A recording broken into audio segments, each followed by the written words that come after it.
आंखें बंद, मन को शांत सहज कोमल भाव से 3 बार पवित्र ओम का उच्चारण करेंगे। ओ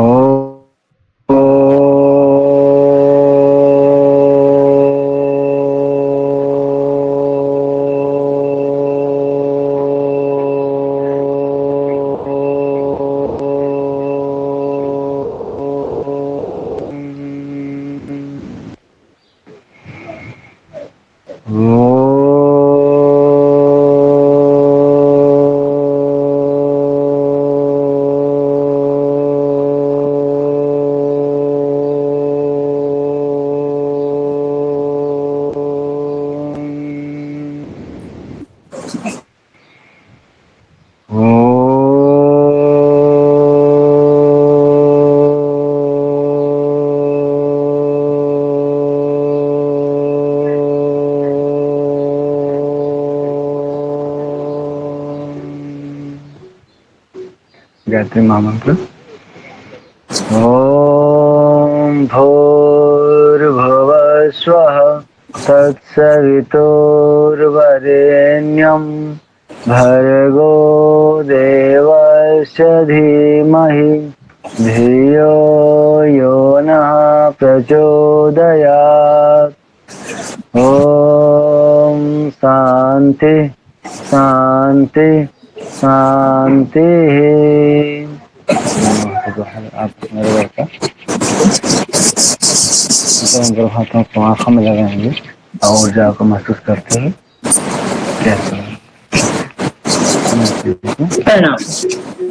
क्लास स्टार्ट करते हैं। सबने अपना अपना होमवर्क भेज दिया था मेरे को? किस किसने नहीं भेजा था? सुष्मिता जी आपने भेज दिया था? मैं नहीं भेज पाया हूँ, अभी भेज दूंगा क्लास के बाद। अच्छा ठीक है, आपने कर लिया था? मैं आधा लिखी थी, भेजी हूँ। आपका देख लिया? भेज दूंगी। हाँ वो थोड़ा बाहर आई हो ना, इसकी वजह से नहीं लिख पाई। कोई बात नहीं, आपका देख लिया मैंने। जी सुष्मिता जी, माइक ऑफ है आपका। मैंने सेल का पिक्चर भेज दिया अभी 1 मिनट पहले। हाँ वो देखा। और कल का क्वेश्चन नहीं लिख पाई मैम, थोड़ा काम बहुत था तो नहीं लिख पाई। आज कर लेना, कल भेज देना। आप तो 2 दिन की छुट्टी है, तो उसमें जिसका भी जो जो कुछ पेंडिंग है ना, तो सभी अपना अपना करके सेंड कर देना। आप सब लोग अपना अपना होमवर्क जो भी कुछ है, फिर उसके बाद में हम बाकी की चीजें चालू करेंगे। कल हमने कल का क्वेश्चन सेल में क्या क्या है और क्या काम है, यही क्वेश्चन था। हाँ, सेल की जो संरचना है ना, उसके बारे में था कि क्या सेल की संरचना के अंदर कौन कौन सी चीजें हैं। तो जो हमने 8 मेन चीजें उसके बारे में पढ़ी थी, वो 8 चीजें उसके बारे में पहले तो उसको लिखना है सारे नाम, फिर उसको उनको डिफरेंशिएट उनको है ना डिस्क्राइब करना है। हर एक का नाम लिखते जाएंगे और आप डिस्क्राइब करते जाएंगे। ठीक है? ठीक है मैम। हाँ मैं कल कर दूँ। इस तरीके से करके लिखिए और फिर आप मेरे को होमवर्क सेंड कर दीजिएगा अपना अपना काम। और सभी है ना एक बार पढ़ो जरूर उसको ना, ताकि वो फिर याद रहेगा। लिख के इसलिए लिखवा देती हूँ मैं क्योंकि ये इम्पोर्टेंट टॉपिक है, तो जब आप लिख के याद करोगे तो जल्दी ही आपको याद हो जाएगा और फिर आगे के लिए बढ़िया रहेगा। अब तो एग्जाम ही आ रहे हैं थोड़े दिन के बाद में, यही 1 महीना रह गया है। फिर उसके बाद में आप लोग अपनी तैयारी करोगे तो ये लगभग साथ साथ तैयारी भी होती जाएगी हमारी और टाइम भी नहीं लगेगा उसके अंदर। ठीक है? कल हमने कोशिका के बारे में पढ़ा था, कोशिका का विभाजन भी पढ़ा था। तो कोशिका विभाजन के ऊपर तो मैंने कुछ नहीं दिया था आपको। कोई बताएगा कोशिका विभाजन कितने तरीके का होता है, कैसे होता है?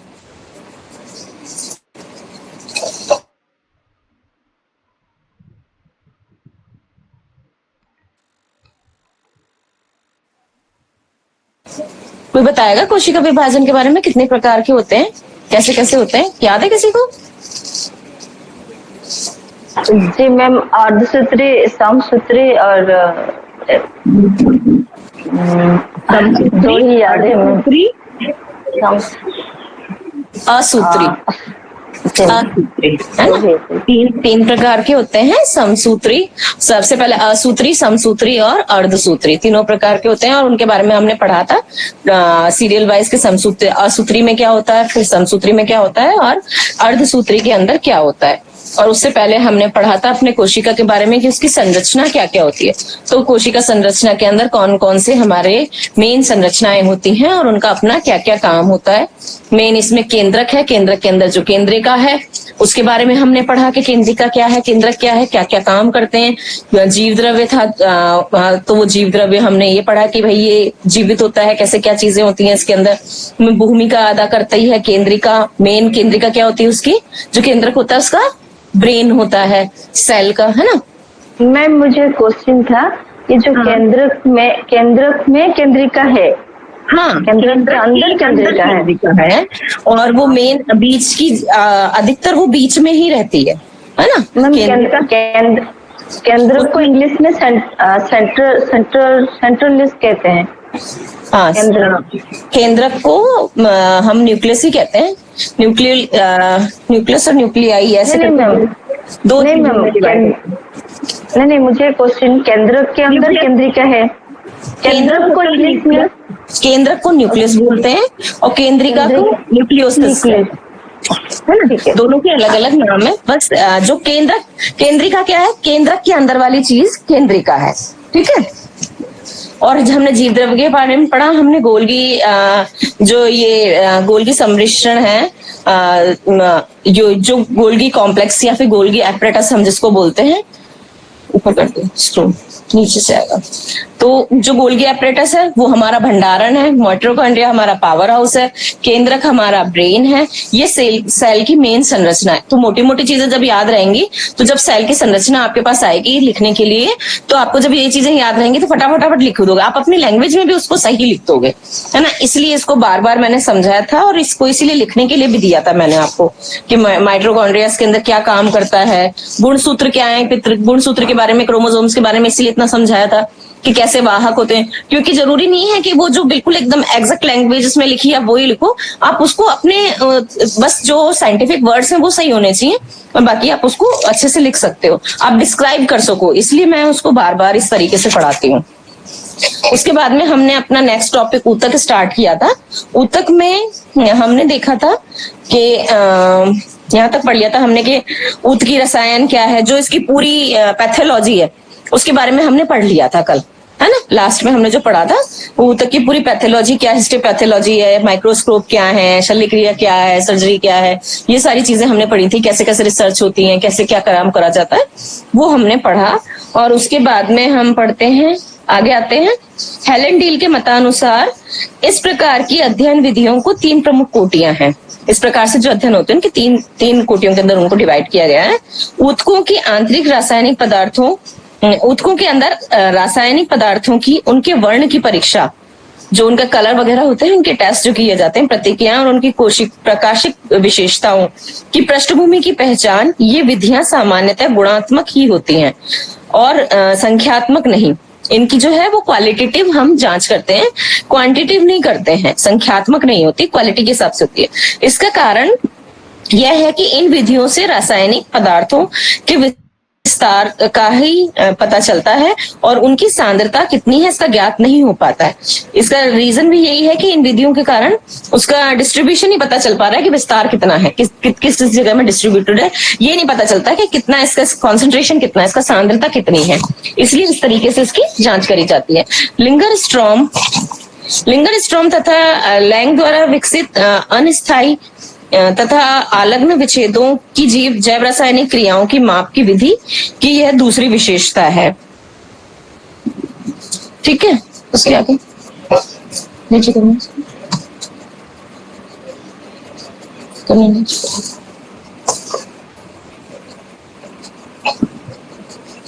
अंत में इस विधि द्वारा यह पता लगाया जाता है कि कोशिकाओं के एकल घटकों की क्या प्रतिक्रिया होती हैं।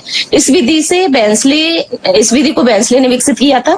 इसके अंतर्गत कोशिकाओं के केंद्र को, माइटोकॉन्ड्रिया, स्रावी कणिकाओं आदि को पृथक करके उनकी रासायनिक और एंजाइमी परीक्षाएं दी जाती हैं। जो थर्ड वाली कोटि है उसके अंदर ये जो माइटोकॉन्ड्रिया है, न्यूक्लियस है, हमारा स्रावी कणिकाएं हैं, इन सबको अलग अलग करके उनकी रासायनिक और एंजाइम वाली परीक्षाएं की जाती हैं और बेली के ऊतकों उतकी विषय पर लिखी पुस्तकें, बेली या नाम है जिसने पुस्तक लिखी है ना, तो बेली की ऊतक के विषय के ऊपर लिखी गई जो पुस्तक है, ये है इसका मीनिंग। बेली की ऊतकी विषय पे लिखी गई पुस्तक में ऊतक विज्ञान की के साथ ही कोशिका वैज्ञानिक अध्ययन पर भी बल दिया है। बेली के मतानुसार चूंकि ऊतक विज्ञान संरचना संबंधी और विच्छेदन द्वारा प्राप्त शरीर संरचना संबंधी ज्ञान की पूर्ति करता है, अतः इसके शरीर क्रिया विज्ञान तथा रोग विज्ञान से घनिष्ठ संबंध पर भी बल देना आवश्यक है। इनके मतानुसार भी ऊतक विज्ञान का आधार कोशिका शरीर अथवा कोशिका विज्ञान की ही है। अब ये जो सेल एनाटॉमी और साइटोलॉजी है, ये इसका आधार वो ही सारी चीजें हैं। उपयुक्त विवरण से ये प्रकट होता है कि कोशिका विज्ञान तथा ऊतक विज्ञान को एक साथ अध्ययन किया जाना चाहिए। जो ऊपर सारी बातें हैं उससे यही निष्कर्ष निकलता है कि कोशिका विज्ञान और ऊतक विज्ञान को एक साथ ही पढ़ना चाहिए। उसकी जो स्टडीज हैं वो साथ साथ की जानी चाहिए। क्योंकि कोशिकाएं अति सूक्ष्म संरचनाएं, अतः हम ऊतक विज्ञान को सूक्ष्म शारीरिकी का ही पर्याय मानकर ऊतकी का अध्ययन करेंगे। क्योंकि ऊतक कोशिकाओं द्वारा ही बनते हैं, अतः ऊतकों का अध्ययन हम कोशिकाओं के माध्यम से करेंगे। तो हम जानते ही हैं कि सबसे छोटा जो संरचना है, जो क्रियात्मक और संरचनात्मक संरचना है, वो सेल है। और सेल से ही क्योंकि ऊतक बनते हैं ना, जब सेल कई सारी सेल्स होती हैं तो फिर वो ऊतक बनता है ना, पढ़ाया था मैंने इसके बारे में। तो वो इसीलिए कि सेल और उसको साथ में ही पढ़ना पड़ेगा, क्योंकि मेन जो चीज है उसकी वो तो सेल ही है अंदर, ऊतक में भी ऊतक उसी से तो बना है, इसलिए साथ में इसको पढ़ना ज्यादा जरूरी है। ऊतकी विधियां क्या है ना।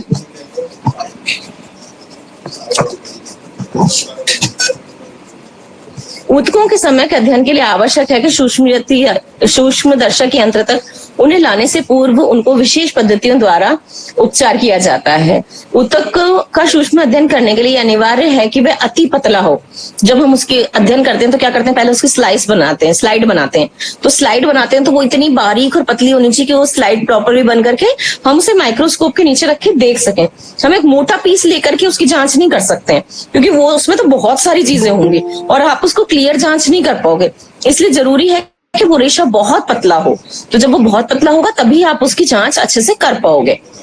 इसलिए इन्होंने लिखा है कि अति पतला हो। जीवित ऊतकों के विभिन्न भागों में बहुत समानताएं पाई जाती हैं, अतः उसका ठीक अध्ययन करना संभव नहीं होता है। इन कठिनाइयों को दूर करने के लिए ऊतकों को 4 से 8 माइक्रोन तक विच्छेदित कर दिया जाता है। तो बहुत पतला उनको कर दिया जाता है, विच्छेदित तो मतलब अलग अलग करके बिल्कुल बारीक बारीक कर दिया जाता है। इस कार्य के लिए माइक्रोट्रॉम यंत्र का उपयोग किया जाता है। जीवित ऊतक का इतना सूक्ष्म विच्छेद तब तक संभव नहीं होता जब तक कि वह कड़ा ना हो जाए, जब तक वो बहुत हार्ड नहीं हो जाए तब तक इतना पतला उसको विच्छेद नहीं कर पाते हैं हम। अतः ऊतकों को कड़ा करने के लिए उसे विशेष प्रकार के रासायनिक घोल में स्थायीकृत किया जाता है, मतलब फिक्सेशन करा जाता है उसका। पहले उसे फिक्स करते हैं तो फिर वो हार्ड हो जाता है, उसको फिर बारीक बारीक निकाल करके फिर उसकी स्लाइड्स बना करके फिर उसकी जांच करी जाती है। स्थायीकरण के उपरांत इस ऊतक को अल्कोहलों के विभिन्न घोलों, अभिरंजकों तथा अन्य रसायनों में उपचार करके निर्जल कर लिया जाता है। इसको अलग अलग चीजों में डालते हैं, अल्कोहल के अंदर डाल दिया, फिर वो मैंने कल बताया था ना स्टेन्स बनाई जाती हैं, डाइज बनाई जाती हैं। तो उन डाइज से करके आप है ना उसको एकदम से निर्जलीकरण उसका कर देते हैं कि उसके अंदर जो वाटर कंटेंट है उसको खत्म कर दिया जाता है। तो जब वाटर कंटेंट खत्म हो जाता है उसके बाद वो तैयार हो जाता है करने के लिए। अंत में उसे क्या करते हैं, विशेष ताप पर पहले से ही गलाकर तैयार रखा जाता है, उसमें डाल देते हैं। कुछ समय बाद मोम के साथ ही ऊतकों के टुकड़ों को चतुर्भुजाकार सांचे में डाल दिया जाता है। जब मोम जम के कड़ा हो जाता है तो उसके छोटे छोटे टुकड़े काट लिए जाते हैं। अंत में इन टुकड़ों को माइक्रोटोम के विशेष भाग में जमाकर उसमें एक अति धारदार चाकू से विशेष मोटाई के अनेक सेक्शन काट लिए जाते हैं। इन सेक्शनों को कांच की पट्टियों पर रखकर अध्ययन के लिए रखा जाता है। कांच की पट्टियां मैंने बताया ना, हम स्लाइड जो बनाते हैं वो ही होती हैं कांच की पट्टियां। इतनी पतली पतली होती हैं, इतनी बड़ी साइज में होती हैं, एकदम से पतली होती है, ट्रांसपेरेंट होती है। उन्हीं के ऊपर रखा जाता है, वो स्लाइड्स कहते हैं हम उसको। क्योंकि इन्होंने क्या किया है, बहुत लंबा प्रोसेस इन्होंने बताया कि ऊतक का किस तरीके से विच्छेदीकरण करके इनको स्टेन करके अल्कोहल के अंदर डाल के, अभिरंजकों के अंदर डाल के, फिर ये पहले से गर्म करा हुआ मोम रखते हैं, उसके अंदर डाल करके फिर उन्होंने तैयार किया उसको पूरा, फिर उसको बहुत पतला पतला बारीक काट करके फिर उन्होंने स्लाइड पे रखा। कांच के जो ये बोल रहे हैं ना चतुर्भुजाकार जो टुकड़े होते हैं उनके ऊपर रख करके कांच के इन सेक्शनों को कांच की पट्टियों पर रखकर अध्ययन के लिए रख दिया जाता है। अब कांच की पट्टियों को हीटिंग प्लेट पर रखकर उनका मोम गला दिया जाता है।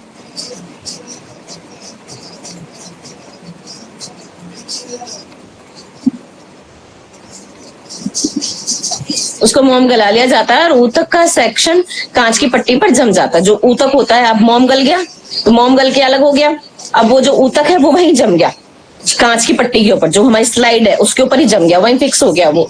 अब फिर उसको क्या करेंगे, कांच की पट्टी पर जम जाता है। इन सेक्शनों से लदी कांच की पट्टियों को विशेष रसायनों तथा अल्कोहल के घोलों के में निर्जल करके लिया जाता है। फिर इसे डाइलिन या सेडार वुड ऑयल में भिगो देते हैं। यह सब सेक्शन सूक्ष्म अध्ययन के लिए तैयार हो जाता है। इतने लंबे प्रोसेस के बाद ये तैयार होता है सेक्शन हमारे अध्ययन के लिए। अब उसके ऊपर आप रिसर्च कर सकते हो, उसे देख सकते हो, उसमें जांच कर सकते हो, आपको क्या चीज देखनी है, क्या काम करना है, क्या क्या चीज आपको उसके अंदर चेक करनी है। इन सेक्शनों के सूक्ष्म अध्ययन के लिए भांति भांति के माइक्रोस्कोप जैसे फेज कॉन्ट्रास्ट, इलेक्ट्रॉन आदि का उपयोग किया जाता है। आजकल ऊतकों का उपयोग करने के लिए इस प्रकार के माइक्रोस्कोपों का अध्ययन अधिक प्रयोग होने लगा है। इस सूक्ष्म अध्ययन के लिए ऊतक रसायन और विकिरण सचित्रण विधियों का उपयोग होता है। ठीक है, ऊतकी रसायन के अंतर्गत ऊतकों में विभिन्न भागों की रासायनिक संरचना का अध्ययन होता है। विकिरण सचित्र विधि में जीवित जंतु के ऊतक में विशेष प्रकार के रेडियो आइसोटोपों का प्रवेश कराया जाता है। इस प्रकार में उपचारीकृत ऊतकों को जंतु शरीर से बाहर निकालकर सेक्शन बनाया जाता है। इन सेक्शनों को डार्क रूम में ले जाकर उपचारीकृत ले जाकर फोटोग्राफी के विशेष रसायनों द्वारा अनुलेपित कर लेते हैं या फिर फिल्म के नीचे रखकर मजबूती से बांध देते हैं। कुछ समय बाद इन्हें अंधेरे कक्ष से बाहर निकालकर स्थायीकृत कर लिया जाता है और तत्पश्चात इन्हें प्रकाश में लाकर इनका अध्ययन किया जाता है। ये भी मतलब एक डाई करने का एक और तरीका इन्होंने बताया कि कैसे कैसे करके वहां उसके नीचे रखते हैं, फिर उसको काम करते हैं।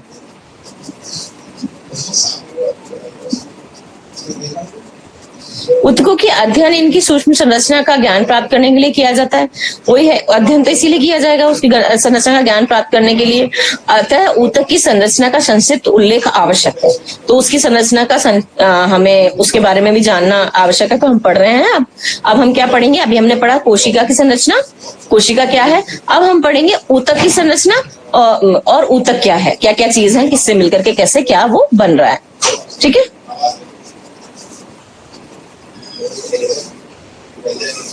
ऊतकों की संरचना।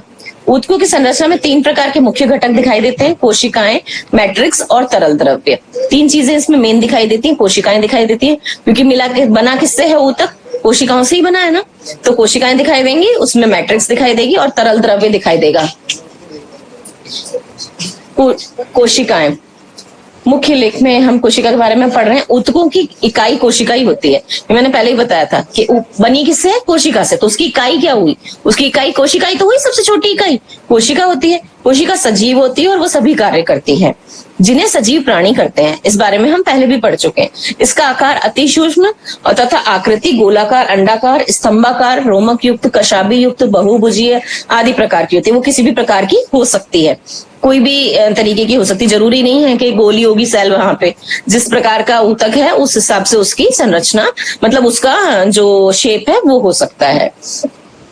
ये जेली जैसी एक वस्तु द्वारा आवृत रहती है। उसके आसपास कैसी रहती है, एक जेली जैसी, जो तरल द्रव्य है ना, वो जेली जैसी एक चीज होती है, वो वहां पे रहती है, उसके द्वारा आवृत होती है वो।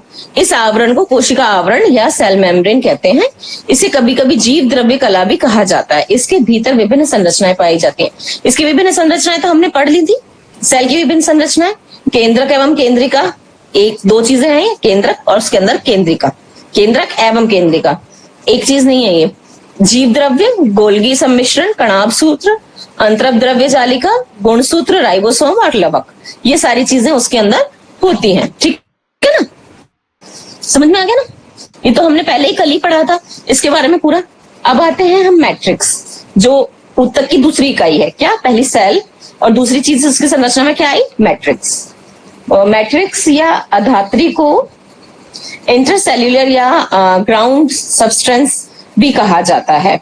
जैसा कि नाम से ही स्पष्ट है, यह कोशिकाओं के मध्य भाग में स्थित होकर उन्हें परस्पर जोड़ने का कार्य करती है। ये सजीव तथा निर्जीव दोनों प्रकार की होती है। ठीक है, मैट्रिक्स सजीव और निर्जीव दोनों तरह की होती है। साधारणतया अधात्र संयोजक ऊतकों में पाई जाती है। यह तंतु या रेशों द्वारा बनी होती है, जो 3 प्रकार के होते हैं: कोलेजन वाले, जालीदार और इलास्टिक। यह सजातीय या समांगी पदार्थ होता है जो तरल अथवा जेलेटिन जैसी स्थिति में रहता है। यह उपकला कोशिकाओं और छोटी छोटी शिराओं के नीचे जमी रहती है। यह उपकला और कोशिकाओं तथा छोटी छोटी शिराओं के नीचे जमी भी रहती है, जो होती है। ठीक है, इसमें म्यूकोपॉलीसैकेराइड अम्ल होते हैं, अम्ल पाए जाते हैं। अधात्री कोमल तथा दृढ़ दोनों प्रकार की होती है। अधात्री कैसी भी हो सकती है, कोमल भी होती है। अधात्री मीन्स मैट्रिक्स, कोमल या दृढ़ दोनों तरह की हो सकती है। इसमें ये नहीं है कि इसी प्रकार की होगी या उसी प्रकार की होगी। तरल पदार्थ, तीसरा चीज उसमें क्या आती है, हमने क्या पढ़ा? फर्स्ट केंद्रक कोशिका, सेकंड आ गई मैट्रिक्स और थर्ड आ गई इसके अंदर तरल पदार्थ। ठीक है, ऊतकों में तरल पदार्थ भी होते हैं जिनमें रक्त और लसिका मुख्य है। तो तरल पदार्थ है, उसके अंदर क्या हो गया? लसिका और रक्त, 2 मुख्य चीजें हैं। ये दोनों आशयों अथवा नलिकाओं में से होकर प्रवाहित होते हैं। आशय या नलिकाओं के अंदर होकर के प्रवाहित होते हैं। ऊतक तरल कोशिकाओं को तर रखता है। ऊतक का जो तरल होता है कोशिकाओं को नम और तरल बनाए रखता है। अधातु के ही कारण शरीर का स्वरूप बना रहता है। जो अधातु है उसके कारण है जो हमारे शरीर का शेप और साइज है ना, जो हम देखते हैं कि ये इस तरीके का है, ये बना रहता है उसके कारण ही। जंतु का शरीर वस्तुतः और कुछ नहीं अपितु अंतःकोशिकीय पदार्थ अथवा अधात्र का महल मात्र है। जो हमारा शरीर है वो कुछ नहीं है, अंतःकोशिकीय जो पदार्थ है, अधात्र का महल जैसे कह लो कि बना हुआ एक स्ट्रक्चर, ऊपर तक का, नीचे से लेके ऊपर तक का बना हुआ एक स्ट्रक्चर है, जिसमें अनेक रंग रूप और अनेक प्रकार की अरबों कोशिकाओं की ईंटें चुनी गई हैं। इसमें अनेक रंग रूप मतलब अलग अलग तरीके की, रंग रूप का मतलब यहाँ यही है कि अलग अलग तरीके की, अलग अलग साइज की अनेक कोशिकाओं को यहाँ ईंटों से डिस्क्राइब किया है। महल किससे बनता है? ईंटों से ना। तो हमारे शरीर के महल की ईंट क्या है? कोशिका, कि उसको चुन करके बनाई गई है। ये कोशिकाएं अपने उत्पादों को आदान प्रदान करती हुई अपना जीवन व्यतीत करती रहती हैं। जो उनके पदार्थ होते हैं उनका क्या करती है? आदान प्रदान करती हुई अपना जीवन जीती रहती हैं। ऑस्टरवोल ने उत्प्रेरक पदार्थों की परिभाषा इस प्रकार दी: पुनर्निर्माण उत्प्रेरक तत्व। ठीक है, ऑलवोन ने उत्प्रेरक पदार्थों की परिभाषा इस प्रकार दी है: उत्प्रेरक उस पदार्थ को कहते हैं जो किसी रासायनिक क्रिया का वेग को बदल दे परंतु स्वयं क्रिया के अंत में अपरिवर्तित रहे, अतः उसे पुनः काम में लाया जा सके। एक ऐसा पदार्थ जो कि किसी और चीज के वेग को बढ़ा दे, पर बढ़ा दे मतलब बढ़ा भी सकता, घटा भी सकता, मतलब बदल दे, उसका वेग वो न रहने दे और खुद के अंदर कोई परिवर्तन ना हो, वो जैसा है वैसा का वैसा एज इट इज बना रहे, और जब वो प्रक्रिया खत्म हो जाए ना तो उसको आप उसको रीयूज कर सकते हो, वापस उसको काम में ले सकते हो, मतलब उसका कुछ नहीं बिगड़ा, वो जैसा था एज इट इज है। ठीक है, उसको क्या कहते हैं? हम उत्प्रेरक कहते हैं। अधिकांश क्रियाओं में उत्प्रेरक प्रतिक्रिया की गति को बढ़ा देता है और ऐसे उत्प्रेरकों को धनात्मक उत्प्रेरक कहते हैं। और परंतु कुछ ऐसे भी उत्प्रेरक हैं जो रासायनिक क्रिया की गति को मंद कर देते हैं, क्योंकि हर जगह तो हमें जरूरत नहीं है बढ़ाने की, कहीं कम भी करने की जरूरत होती है। ऐसे उत्प्रेरक जो रासायनिक क्रिया की गति को मंद कर देते हैं उन्हें ऋणात्मक उत्प्रेरक कहा जाता है। जो बढ़ा देते हैं उन्हें धनात्मक बोला गया, मतलब धन बढ़ना, जोड़ो, है ना, तो वो उसको बढ़ा दिया गया, उसके वेग को बढ़ा दिया उस क्रिया की को, तो वो हो गया धनात्मक। और जो उसकी वेग को गति को कम कर रहा है वो हो गया ऋणात्मक। ठीक है, धनात्मक और ऋणात्मक दो तरह के उत्प्रेरक इन्होंने बताए। सर्वप्रथम सन 1835 में बर्जीलियस ने कुछ रासायनिक क्रियाओं की ओर ध्यान आकृष्ट किया जिनमें कतिपय बाहरी पदार्थों की उपस्थिति में क्रिया की गति तीव्र हो जाती थी, किंतु बाह्य पदार्थ उस क्रिया में कोई भाग नहीं लेता था। इन्होंने बताया सबसे पहले 1853 में कि इस रासायनिक इस चीज के कारण बाह्य पदार्थ के कारण इस क्रिया की गति तीव्र हो गई, पर उसके अंदर कोई भी वो जो पदार्थ है वो भाग नहीं ले रहा है उस क्रिया के अंदर, वो न्यूट्रल है वहां पे। उसकी वेग को तो बढ़ा रहा है वो, पर वो खुद कुछ भी नहीं उसके अंदर चेंज आ रहे, वो एज इट इज जैसा था वैसा का वैसा ही है। उदाहरण, यदि इक्षु शर्करा केन शुगर को अम्लों की उपस्थिति में गर्म करें तो वह बड़ी शीघ्रता से ग्लूकोज और फ्रक्टोज में परिवर्तित हो जाती है। आप जैसे ही केन शुगर को अम्ल मतलब एसिड्स वगैरह के साथ में उपस्थिति में अगर गर्म करते हैं तो वो ग्लूकोज और फ्रक्टोज में टूट जाता है, ठीक है ना, केन शर्करा जो है उसको, केन शुगर को। और इस प्रक्रिया में अम्ल कोई भाग नहीं लेता है, अम्ल का कोई इसमें रोल नहीं है और वह पुनः काम में लिया जा सकता है। उसको वापस आप यूज कर सकते हो दूसरी क्रिया के अंदर, दोबारा दूसरा केन शुगर को गर्म करने में उसके अम्ल की उपस्थिति में, क्योंकि उसके ऊपर तो कोई इफेक्ट ही नहीं पड़ा, वो जो था एज इट इज वैसा का वैसा ही है। बेर्जेलियस ने इस क्रिया को उत्प्रेरक की संज्ञा दी, उसने उसको उत्प्रेरक नाम दिया। उन पदार्थों को उत्प्रेरक अथवा कैटालिस्ट अथवा कैटालिक एजेंट का नाम दिया गया और इनकी उपस्थिति में क्रिया का वेग तेज होने लगता है। उत्प्रेरक की विशेषताएं क्या क्या है? उत्प्रेरक की मुख्य विशेषता निम्नलिखित है। क्रिया के अंत में उत्प्रेरक अपरिवर्तित बचा रह जाता है और इसके भौतिक संगठन में चाहे जो कोई परिवर्तन हो जाए परंतु उसके रासायनिक संगठन में अंतर नहीं आता है। भौतिक मतलब कि जैसे कि वो ठोस था तो वो लिक्विड हो गया, पर जो उसके अंदर का जो रासायनिक संगठन है वो नहीं चेंज हुआ, वो जो था वो का वही है। मतलब अम्ल ही है, वो सॉलिड फॉर्म में था तो वो लिक्विड फॉर्म में आ गया, इस तरीके से, है ना। उसमें और कोई अंदर रासायनिक चेंज नहीं हुआ। ऐसा नहीं हुआ कि ये वाला अम्ल टूट के ये और ये चीज बन गई, है ना, जैसे कि पानी और ये बन गया या CO2 या HO2 बन गया या ऐसे कुछ भी बन गया, ऐसा नहीं बना। वो जैसा था वो एज इट इज वैसा ही है। भौतिक संरचना चेंज हो सकती है पर रासायनिक संरचना जैसी थी वैसी की वैसी ही रहेगी। ये उसकी विशेषता है, उत्प्रेरक की विशेषता। ये इंपॉर्टेंट है, मार्क कर लेना।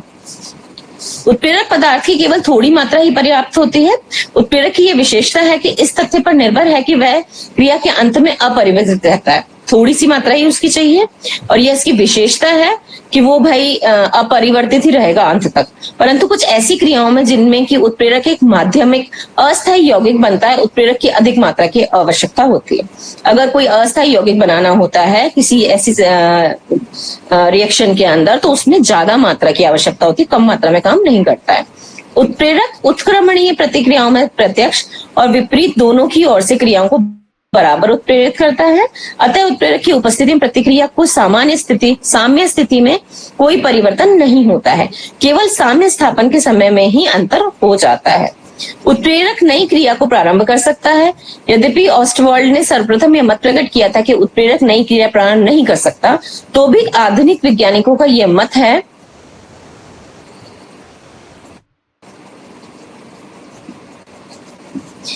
है कि उत्प्रेरक नई क्रियाओं को भी प्रारंभ कर सकता है। ठीक है, प्रत्येक रासायनिक क्रिया में कुछ विशिष्ट उत्प्रेरक ही कार्य कर सकते हैं। अभी तक वैज्ञानिकों ये संभव नहीं हो पाया कि वे रासायनिक क्रियाओं के लिए किसी एक ही उत्प्रेरक को काम में लाएं। यह आवश्यक नहीं है कि किसी एक क्रिया का उत्प्रेरक दूसरी क्रिया को भी उत्प्रेरित करे। ये जरूरी नहीं है कि जो एक उत्प्रेरक किसी एक क्रिया के अंदर काम कर रहा है आप उस सेम उत्प्रेरक से दूसरी क्रिया भी कर सकते हो, वो उसी प्रकार की क्रिया में काम करेगा। ठीक है। उत्प्रेरण क्रियाओं के प्रकार, उत्प्रेरण क्रियाएं किस किस प्रकार की होती हैं उसके बारे में, उनके प्रकार के बारे में बताया गया। 2 प्रकार के बता रहे हैं इसके अंदर, समावयवी उत्प्रेरित क्रियाएं और विषमावयवों की उत्प्रेरित क्रियाएं। समावयवी क्या है? इन क्रियाओं में उत्प्रेरक, प्रतिकर्मक तथा प्रतिफल सभी एक अवस्था में उपस्थित होते हैं। अवस्था मीन्स ठोस है तो सारे ठोस, है ना, लिक्विड है तो सारे लिक्विड, या फिर गैसेस फॉर्म में तो सारे गैस फॉर्म में। ठीक है ना। उदाहरण जैसे कि सल्फ्यूरिक अम्ल बनने की विषम विधि में सल्फर डाइऑक्साइड भाप तथा ऑक्सीजन के संयोग से सल्फ्यूरिक अम्ल बनाती है तथा नाइट्रिक ऑक्साइड द्वारा क्रिया उत्प्रेरित की जाती है। इसमें प्रतिकर्मक, उत्प्रेरक तथा प्रतिफल इसी गैसीय अवस्था में रहते हैं। देखो मैंने जो बताया सेम वही बात है कि सारे के सारे एक ही अवस्था में, सारे किस अवस्था में, यहाँ पे गैसीय अवस्था के अंदर है। अब जो विषमावयवी उत्प्रेरक है उसमें अलग हो गया जस्ट। इसमें क्या है कि क्रियाओं में उत्प्रेरक, प्रतिकर्मक, प्रतिफल विभिन्न अवस्थाओं में उपस्थित रहते हैं। इसमें जरूरी नहीं है कि सारे एक ही में होंगे। इसमें ये है कोई ठोस में है, कोई गैसीय में है, कोई लिक्विड फॉर्म में, सारे अलग अलग फॉर्म में हैं, या फिर कोई 2-1 में है या 1-1 में है, इस तरह से भी होता है। यथा अमोनिया बनाने की हाबर विधि में नाइट्रोजन और हाइड्रोजन की संयोग क्रिया की फेरिक ऑक्साइड उत्प्रेरित करता है। इसमें फेरिक ऑक्साइड क्या है? उत्प्रेरक है अमोनिया बनाने की क्रिया में, ठीक है ना, हाइबर क्रिया में, हाइबर विधि में। तो सूक्ष्म निकल की उपस्थिति में, सूक्ष्म बहुत कम निकल की मात्रा उपस्थिति में वानस्पतिक तेलों का हाइड्रोजनीकरण इस प्रकार की क्रियाओं का एक अन्य उदाहरण है। जो हम आप देखते ना, वानस्पतिक घी जो होता है, डालडा घी जो होता है, वो घी वानस्पतिक होता है जो हाइड्रोजनीकृत कर देते हैं और उसको जमा दिया जाता है, हाइड्रोजन गैस उसके अंदर से निकाल करके। ये उसका उदाहरण है, विषमावयवी उत्प्रेरक, ठीक है। कुछ पदार्थ अपनी उपस्थिति से रासायनिक क्रिया के वेग पर प्रभाव नहीं डालते, परंतु कुछ दूसरे उत्प्रेरक की क्रिया को प्रभावित करते हैं। इनमें उन पदार्थों की जो उत्प्रेरकों की क्रियाशीलता बढ़ाते हैं, उत्प्रेरक वर्धक, तथा उन पदार्थों को जो उत्प्रेरकों की क्रियाशीलता कम कर देते हैं, उत्प्रेरक विरोधी या उत्प्रेरक विष कहते हैं। जैसे कि ऊतक, जो ये उत्प्रेरक हैं, उनकी भी जो क्रियाशीलता है उसको जो बढ़ा देते हैं, उसके बारे में बताया गया। वो भी 2 प्रकार के हैं।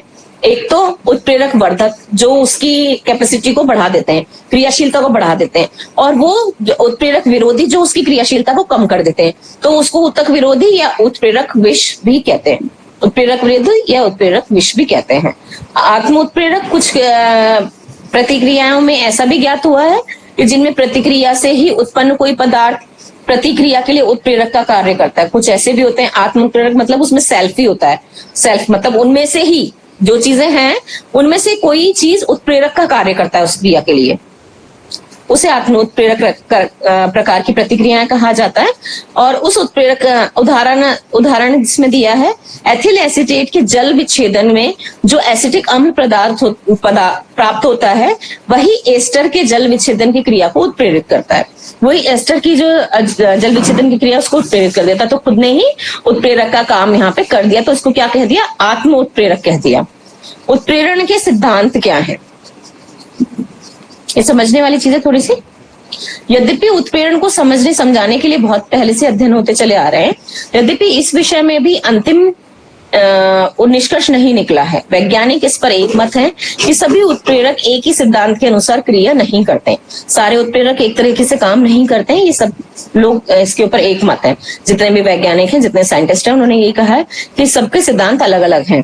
उत्प्रेरण की व्यवस्था के लिए 2 सिद्धांत काम में लाए जाते हैं, एक मध्यवर्ती यौगिक सिद्धांत और एक अधिशोषण सिद्धांत। दोनों अलग अलग सिद्धांत है। मध्यवर्ती यौगिक सिद्धांत क्या है? मध्यवर्ती यौगिक सिद्धांत के अंदर है, यह उत्प्रेरण की व्याख्या के लिए रासायनिक सिद्धांत है।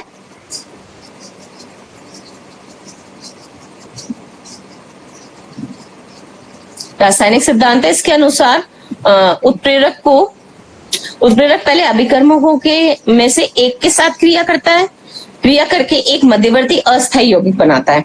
इसमें क्या है, पहले एक के साथ काम करा और एक मध्यवर्ती एक के साथ काम करके बीच वाला बनाता है। वो पहले अस्थायी होता है वो यौगिक, वो बनाया। फिर मध्यवर्ती अस्थायी यौगिक दूसरे प्रतिकर्मों के साथ काम करके अब प्रतिफल देता है, और तथा उत्प्रेरक पुनः अपनी पूर्व अवस्था में आ जाता है। जो उत्प्रेरक है वो वापस क्या करेगा, अपनी जो खुद की जो अवस्था थी शुरुआत में, वापस उसमें आ जाता है। पहले क्या करते हैं, वो बीच में आकर के एक मध्यवर्ती अस्थायी यौगिक बना लेता है। इसीलिए इसका नाम है मध्यवर्ती यौगिक सिद्धांत, ठीक है। और इसमें फिर मध्यवर्ती स्थायी, और वो जो उत्प्रेरक है वापस लास्ट में जब प्रतिफल बनता है तो अपनी पूर्व अवस्था के अंदर वापस लौट आता है। इसी प्रकार प्रतिकर्मकों क तथा ख की संयोजन क्रिया का उत्प्रेरक ग की उपस्थिति में निम्नलिखित प्रकार की प्रकट की जाती है। देखो आपके इसके अंदर दे रखी है, क प्लस ख इज इक्वल टू क ग, अस्थायी मध्यवर्ती यौगिक बन गया क ग, ठीक है। अब क ग प्लस ख इज इक्वल टू क ख प्लस ग, तो क प्लस ग इज इक्वल टू क ग। ये पूरी की पूरी रासायनिक क्रिया हो गई, इन्होंने क ग से समझाया है। क्रिया के अंत तक यही क्रम चलता रहता है, लास्ट तक यही क्रम चलता रहता है। मध्यवर्ती यौगिक सिद्धांत के द्वारा कुछ क्रियाओं के उत्प्रेरण की व्याख्या सरल है, परंतु अधिकांश विषमव्यवी क्रियाओं और उत्प्रेरक वर्धकों अथवा विषयों की क्रियाओं को समझना कठिन या असंभव सा है। हर एक को नहीं समझा जा सकता है। कुछ तो सरल है जिनकी व्याख्या इजी है, परंतु कुछ ऐसी हैं विषम अवयवी क्रियाएं जो हैं कि उनके उत्प्रेरक वर्धकों की क्रियाओं को आप न समझ नहीं सकते हो, बहुत कठिन है या फिर असंभव ही है, उनको समझ ही नहीं पाते हैं। अधिशोषण सिद्धांत क्या है? यह उत्प्रेरण की व्याख्या के लिए भौतिक सिद्धांत है। इस सिद्धांत के अनुसार प्रतिकर्मक उत्प्रेरक के तल पर घनीभूत हो जाते हैं। इस प्रकार उत्प्रेरक के तल पर प्रतिकर्मों की सांद्रता बढ़ जाती है। बढ़ जाने से मात्रा अनुपाती नियम के अनुसार क्रिया का वेग बढ़ जाता है। अब उपयुक्त दोनों सिद्धांतों को मिलाकर एक नया सिद्धांत प्रतिपादित किया गया है। इसके अनुसार जो दोनों पहले वाले और दूसरे वाले हैं उनको मिलाकर के एक नया सिद्धांत प्रतिपादित किया गया है कि इसके अनुसार उत्प्रेरक पदार्थ एक तल पर कुछ सक्रिय केंद्र होते हैं। इन केंद्रों के अणुओं या परमाणुओं को अधिशोषण करने की क्षमता होती है और यह धातु के तल पर अतिकर्मों के घनीभूत होने से सांद्रता बढ़ती ही जाती है, जिसके कारण क्रिया के वेग में वृद्धि होती है। साथ ही इन सक्रिय केंद्रों पर प्रतिकर्मक इनके साथ अस्थायी यौगिक भी बना लेते हैं, जो मध्यवर्ती यौगिक सिद्धांत के अनुसार उत्प्रेरण का कार्य करते हैं। प्रकिण्वों द्वारा उत्प्रेरण। प्रकिण्वों द्वारा उत्प्रेरण। प्रकिण्व जटिल जैविक पदार्थ होते हैं जो पौधों या प्राणियों से प्राप्त किए जाते हैं। यह अधिकांश प्रक्रियाओं में अत्युत्म उत्प्रेरक सिद्ध हुए हैं। पेड़ पौधों में होने वाली लगभग सभी क्रियाओं में एंजाइम उत्प्रेरक का कार्य करते हैं। पेड़ पौधों में होने वाली अधिकतर क्रियाओं के अंदर ये एंजाइम उत्प्रेरक का कार्य करते हैं। इसके अतिरिक्त हमारे शरीर में होने वाली क्रियाओं, विशेषता भोजन को पचाने में भी प्रकीर्ण उत्प्रेरक का काम करते हैं। उपयोग इसमें क्या क्या है? औद्योगिक तथा रासायनिक क्रिया क्षेत्र में उत्प्रेरक बहुत ही उपयोगी सिद्ध हुए हैं। नाइट्रोजन का स्थिरीकरण उत्प्रेरक क्रियाओं का एक असाधारण उदाहरण है।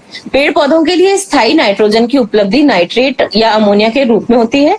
नाइट्रोजन के ये दोनों ही रूप उत्प्रेरकों की सहायता से निर्मित होते रहते हैं। द्वितीय महायुद्ध के समय लगभग समस्त विश्व में मोटर आदि वाहनों को चलाने में जो ईंधन काम में लिया जाता था, वह सब उत्प्रेरकों की सहायता से ही तैयार किया जाता था। उत्प्रेरण द्वारा पेट्रोलियम से बहुत से ऐसे पदार्थ बनाए जाते हैं जो ईंधन के रूप में कार्य में लिए जाते थे। इसके अतिरिक्त उत्प्रेरित क्रियाओं का एक अन्य महत्व भी है। उदाहरणतः ब्यूटाडाइन तथा स्टाइरिन के संश्लिष्ट रबर बनाना, गंधक का अम्ल के निर्माण और सूक्ष्म खंडित निकल की उपस्थिति में वानस्पतिक तेलों के हाइड्रोजनीकरण द्वारा वनस्पति घी का निर्माण इत्यादि। शोध कारण। रोगाणुओं का पनपना। रोगाणु क्या हैं और उनका फैलाव कैसे होता है? रोगाणु क्या है? दुनिया में ज्यादातर रोगाणु मनुष्य के लिए हानि रहित होते हैं। कुछ प्रकार के रोगाणु ऐसे होते हैं जो भोजन को पचाने में हमारी सहायता करने वाले और हमें लाभ भी पहुंचाते हैं। होते हैं ना, हमारे पेट के अंदर होते हैं बहुत सारे ऐसे जो हमारे खाने को, भोजन को पचाने में लाभदायक होते हैं और हमारे पाचन में लाभकारी होते हैं, हमारे बॉडी के लिए भी लाभकारी होते हैं वो। परंतु रोगाणुओं के बारे में ये जानकारी होने का महत्व है कि वे आपके घर में कैसे फैलते हैं, विशेषकर इसके लिए कि कुछ साधारण स्वच्छता के कदमों से हम उनके पनपने में काबू रख सकते हैं। स्वच्छता के बारे में हमने पहले भी पता था कि इनसे हम किस तरह से कर सकते हैं। नेक्स्ट है रोगाणु क्या है? रोगाणु या रोगजनक, जैसा उन्हें कभी कभी कहा जाता है, सूक्ष्म जीव होते हैं जो हमारे शरीर में दाखिल हो जाएं तो बीमारी और संक्रमण पैदा कर देते हैं। सबसे साधारण प्रकार क्या है? बैक्टीरिया जैसे सैल्मोनेला जो भोजन की विषाक्तता पैदा करता है, विषाणु जैसे राइनोवायरस जो आम सर्दी का कारण बनता है, कवक जैसे ट्राइकोफाइनोइड जो एथलीट फुट का कारण बनता है, परजीवी जैसे जीएराइड इंटेस्टिनालिस जो दस्त का कारण बन सकता है। ठीक है, रोगाणु कैसे फैलते हैं? आपके घर में जहां भी गर्मी और नमी है वहीं रोगाणु और कवक पनप सकते हैं। उनको नमी भी चाहिए पनपने के लिए और उनको गर्मी भी चाहिए। जहां पे ज्यादा गर्मी और नमी होगी वहां पे बहुत आसानी से जल्दी ये अपना विकास करते हैं और बढ़ते जाते हैं। परंतु विषाणु अलग होते हैं। विषाणु अलग है, रोगाणु अलग है, दोनों अलग अलग चीजें हैं। ठीक है। रोगाणु के आकार में 100 गुना तक छोटे विषाणुओं के बढ़ने के लिए एक जीवित पोषक तत्व के भीतर रहने की जरूरत होती है। अब विषाणु के लिए क्या है कि अगर वो जीवित पोषक तत्व के अंदर नहीं है, पोषक के अंदर नहीं है, तो वो बढ़ नहीं पाता है। उसके लिए जरूरी है कि वो अंदर ही हो, जीवित किसी सेल के। इसी प्रक्रिया से वे बीमारी का कारण बनते हैं, इसी कारण से वो बीमारी का कारण भी बनते हैं। रोगाणु लोगों के हाथों में आमतौर पर संक्रमित लोगों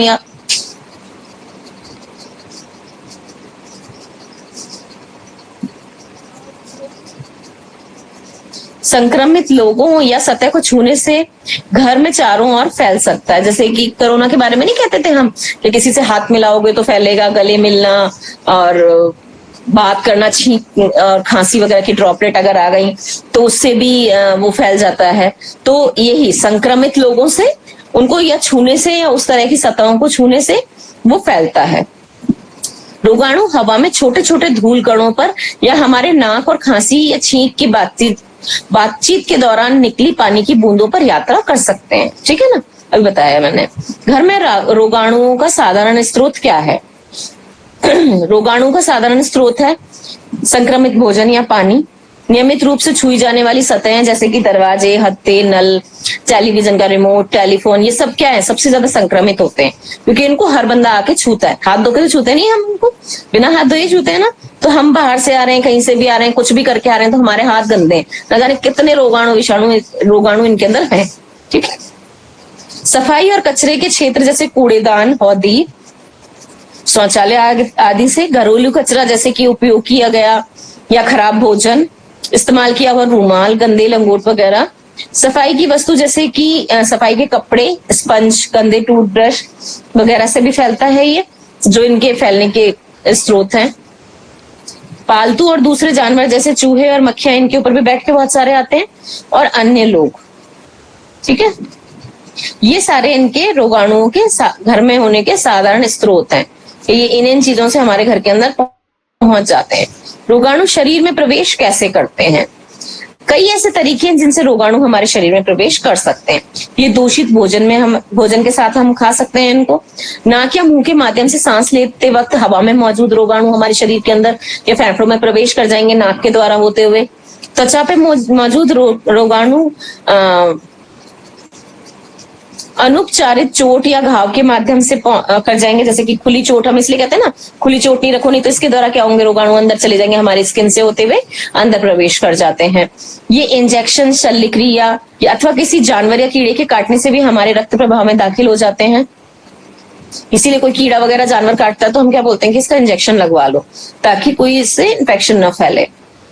अतः हमारे शरीर के तरल पदार्थों में मौजूद कुछ विशिष्ट रोगाणु का हम शारीरिक संपर्क के माध्यम से एक दूसरे को पारित करते हैं कि जो हमारे शरीर के तरल पदार्थ हैं उनसे छींक थूक वगैरह जो भी हैं, हमारा ब्लड वगैरह, इनके थ्रू हम इसको ट्रांसफर कर देते हैं एक से दूसरे के अंदर। क्या आप जानते हैं यह सही परिस्थितियों में एस्चेरिचिया कोलाई जैसे रोगाणु प्रति 20 मिनट में विभाजित होकर केवल 8 घंटे में एक रोगाणु से 70 मिलियन रोगाणु विकसित कर लेता है। 20 मिनट के अंदर केवल इतनी बड़ी संख्या के अंदर डिवाइड होकर इतनी पूरी की पूरी कॉलोनी बना लेता है। पूरी एक बड़ी कॉलोनी बन जाती है उनकी। ई कोलाई जो होता है ना, वो साधारण सा होता है पर इन्फेक्शन बहुत अच्छे फैला देता है ना। अब इसमें जो है हम कल पढ़ेंगे ये रक्तवाहिकाओं, विषय, घटना एवं कोशिकीय प्रत्युत्तर। रक्तवाहिका कैसे कैसे इसका काम है, ये सब डायग्राम देखो, आप देख रहे होगे, आप इसके अंदर है मानव परिसंचरण तंत्र, पूरी बॉडी के अंदर कैसे कैसे क्या क्या काम कर रहा है उसके हिसाब से ये दे रखा है। ठीक है, और इसके बाद है रक्तवाहिकाओं के बारे में, धमनियों को साफ करने के घरेलू उपाय, बंद धमनियों के लक्षण, ये सब कुछ कल पढ़ेंगे। पढ़ के आना, अब तो टाइम भी हो गया है तो हम नया टॉपिक नहीं स्टार्ट कर रहे हैं, अब इसको हम कल पढ़ेंगे। ठीक है, जो रक्तवाहिकाएं हैं इसके बारे में, जो परिसंचरण तंत्र, ये पिक्चर है इसकी। ठीक है, इसको देख लेना, एक बार बना लेना अपने पास ताकि याद हो जाएगी। बहुत इंपॉर्टेंट नहीं है पर फिर भी आपको जानकारी होनी चाहिए कि ये ऐसे ऐसे होती है ना। हमने रोगाणुओं तक पढ़ लिया है, अब रक्तवाहिका पे कल से हम स्टार्ट करेंगे। कुछ पूछना है तो पूछ लो आप।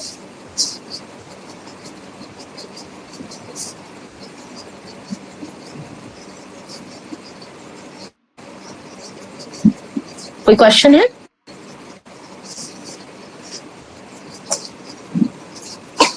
क्योंकि 5 मिनट ही बचे हैं तो हम इसको खत्म नहीं कर पाएंगे, इसलिए रक्त वाहिकाओं का हम स्टार्ट नहीं कर रहे हैं, कल ही करेंगे इसको स्टार्ट, बड़ा टॉपिक है। ठीक है मैम, ये उत्प्रेरक विरोधी और उत्प्रेरक वर्धक जो बताए, ये उसको उत्तक वर्धक भी बोल या उत्प्रेरक वर्धक? कौन सा वाला? मैम, ये विषमावयवी उत्प्रेरण हिंदी में बड़ा मुश्किल है ये। हाँ मैम, मुझे भी नहीं होता है, हम उड़िया और इंग्लिश मीडियम का है तो। हाँ, इंग्लिश वाली पीडीएफ भेजी है ना सर ने, उसमें देख लेना, हाँ, भेजिए। इसमें इजी है ये, है ना, मतलब हाँ। इनके जो नेम्स होते हैं इजी होते हैं, इंग्लिश वाले जल्दी याद हो जाते हैं, हिंदी वाले थोड़ा बोलने में भी अटपटे लगते हैं और वो याद बड़ी मुश्किल से होते हैं। मेरा क्वेश्चन ये था मैम, ये उत्प्रेरक ही बोलेंगे या उत्तक वर्धक ऐसे बोलेंगे? मुझे मिल ही नहीं रहा है उत्प्रेरण, उत्प्रेरण में था क्या? हाँ, उत्प्रेरण क्रियाओं के प्रकार में है। अच्छा, मैं 1 मिनट देख रही हूँ बस। उत्प्रेरण क्रियाओं के प्रकार तो ये है ना, समावयवी और विषमय अवयवी वाला। हाँ, इसमें वही विषम, हाँ मैम। और उसमें जो लिखा है उत्प्रेरक वर्धक और उत्प्रेरक विरोधी। हाँ, दो हैं, उत्प्रेरक वर्धी और उत्प्रेरक विरोधी। हाँ हाँ, ठीक है। तो आप उसमें क्या पूछना चाहते हो? इसको उत्प्रेरक या उत्तक, मतलब वो स्पेलिंग। उत्प्रेरक वर्धक है ये, क्योंकि हम पढ़ रहे थे ना उत्प्रेरक क्या होते हैं, कि जो बढ़ा देते हैं किसी भी क्रिया का वेग वगैरह, जो बढ़ा देते हैं वही तो उत्प्रेरक होते हैं, और कुछ घटा देते हैं तो विरोधी, और वो 2 तरह के होते हैं। तो उत्प्रेरक वृष भी कहते हैं उसको, जो उत्प्रेरक विरोधी है। उत्प्रेरक है ये, है ना, ऊतक नहीं है, उत्प्रेरक है। ठीक है, और कुछ? केमिकल्स तो कुछ समझ में नहीं आए मैम, कुछ भी। ये बस पढ़ने वाली चीजें हैं, पैथोलॉजी में है ना ये सारी, इससे इसमें इस चीज की पढ़ाई होती है, इसमें इस चीज, तो मेन जो इसमें है कि ऊतक की संरचना, सेल की संरचना, इसलिए मैंने आपसे कहा कि ये चीजें इंपॉर्टेंट है, इनको करो। अब ये रोगाणु वगैरह जो आएंगे ना, ये सारे इंपॉर्टेंट है कि रोगाणु क्या है, कैसे फैल रहे हैं, कितने प्रकार के हैं। अभी आगे हम वाहिकाओं के बारे में पढ़ेंगे। अब ये उत्प्रेरण में क्या आपके आ सकता है, क्वेश्चन आएगा, उत्प्रेरण कितने प्रकार के होते हैं, है ना, कौन सा इन दोनों में डिफरेंस बताओ, ऐसे क्वेश्चन आ सकते हैं। बहुत ज्यादा इंपॉर्टेंट नहीं है ये, पैथोलॉजी के अंदर तो यही चीजें हैं, किस चीज में कैसे किस चीज की पढ़ाई करी गई, क्या वो पैथोलॉजी में जो टेस्ट करते हैं ये उसकी प्रोसेस है। नहीं, वो टेस्ट वाला अलग होता है। अच्छा अच्छा, वो चीज बिल्कुल अलग है, वो तो दूसरी चीज के अंदर आ जाती है, वो पैरामेडिकल्स के अंदर आ जाते हैं। जो पैथोलॉजी, वो टेस्ट वाले जो होते हैं ना, वो बिल्कुल अलग होते हैं। ये पैथोलॉजी तो ये हमारी इसकी है, पढ़ाई की है, जो हम डॉक्टर की पढ़ाई पढ़ते हैं, उसके अंदर जो पैथोलॉजी में पता होनी चाहिए कौन कौन सी चीज कैसे कब आई, हमने ऊतक से क्या बना, किससे क्या बना, उसकी संरचना कैसे उसकी जांच करी जाती है, कैसा उसका अध्ययन किया जाता है, कैसे ये हमारे संज्ञान में आई चीज की, इस चीज को इस तरह से पढ़ाई करते हैं वगैरह वगैरह, वो पैथोलॉजी है।